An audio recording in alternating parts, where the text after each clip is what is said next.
Berapa besaran uang jasa pejabat pembuat akta tanah sesuai dengan aturan hukum yang ada?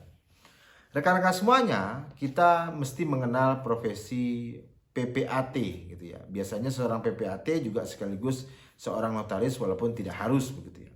Tapi ketika kita datang ke seorang PPAT yang kita membutuhkan jasa hukum mereka, tentu ada uang jasa yang berhak mereka terima. Tetapi berapa sebenarnya besarannya menurut aturan? Kalau kita mengacu kepada Peraturan Menteri Agraria dan Tata Ruang, Kepala Badan Pertanahan Nasional Republik Indonesia nomor 33 tahun 2021 tentang uang jasa pejabat pembuat akta tanah, teman-teman semuanya, maka saya dapat menguraikan beberapa hal.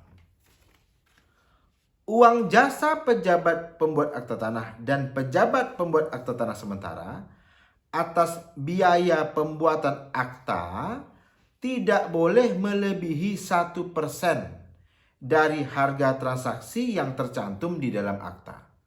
Saya ulangi ya. Uang jasa pejabat pembuat akta tanah dan pejabat pembuat akta tanah sementara atas biaya akta tidak boleh melebihi 1% dari harga transaksi yang tercantum di dalam akta. Uang jasa sudah termasuk honorarium saksi dalam pembuatan akta. Jadi dalam sebuah pembuatan akta PPAT memang harus dihadiri minimal 2 orang saksi, dan jika memang diperlukan honorarium kepada saksi tersebut, honorarium itu sudah termasuk yang 1% tadi. Uang jasa didasarkan pada nilai ekonomis. Nilai ekonomis ditentukan dari harga transaksi setiap akta dengan rincian sebagai berikut. A.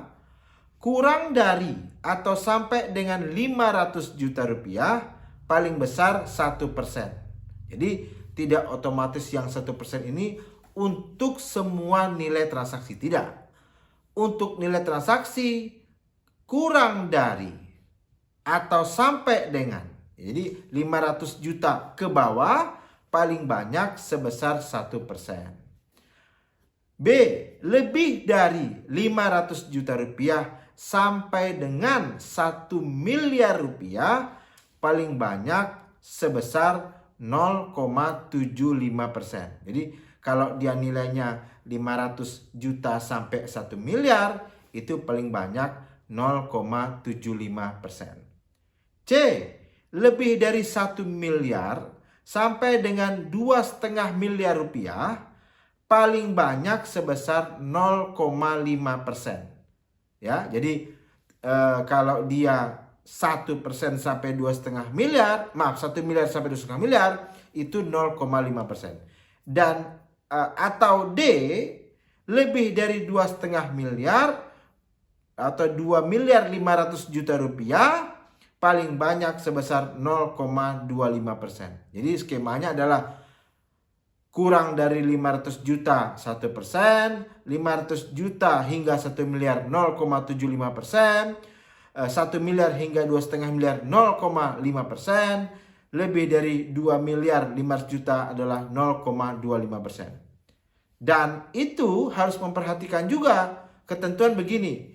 PPAT atau PPAT sementara wajib memberikan jasa pembuatan akta tanpa memungut biaya kepada orang yang tidak mampu. Orang yang tidak mampu ini dibuktikan dengan surat keterangan tidak mampu yang diterbitkan oleh instansi yang berwenang. Jadi teman-teman semuanya ada kewajiban untuk memberikan jasa cuma-cuma kepada orang yang tidak mampu. Bagaimana jika dilanggar aturan ini? Dalam hal PPAT dan PPAT sementara memungut uang jasa melebihi ketentuan, dikenai sanksi pelanggaran ringan berupa pemberhentian sementara paling lama 6 bulan. Wah, ini luar biasa ini ya. Dalam hal PPAT dan PPAT sementara memungut uang jasa kepada seseorang yang tidak mampu, dikenakan sanksi berupa teguran tertulis. Tata caranya ini dilaksanakan sesuai dengan ketentuan peraturan perundang-undangan mengenai pembinaan dan pengawasan PPAT. Nah, ini mulai berlaku sebenarnya sudah sejak peraturan ini diundangkan, yaitu pada saat 18 Oktober tahun 2021. Nah, ini sudah cukup lama teman-teman semuanya. Demikian pembahasan hari ini, masih terkait dengan pertanahan, yaitu tentang uang jasa pejabat pembuat akta tanah. Terima kasih atas perhatiannya. Mantap, mantap, mantap.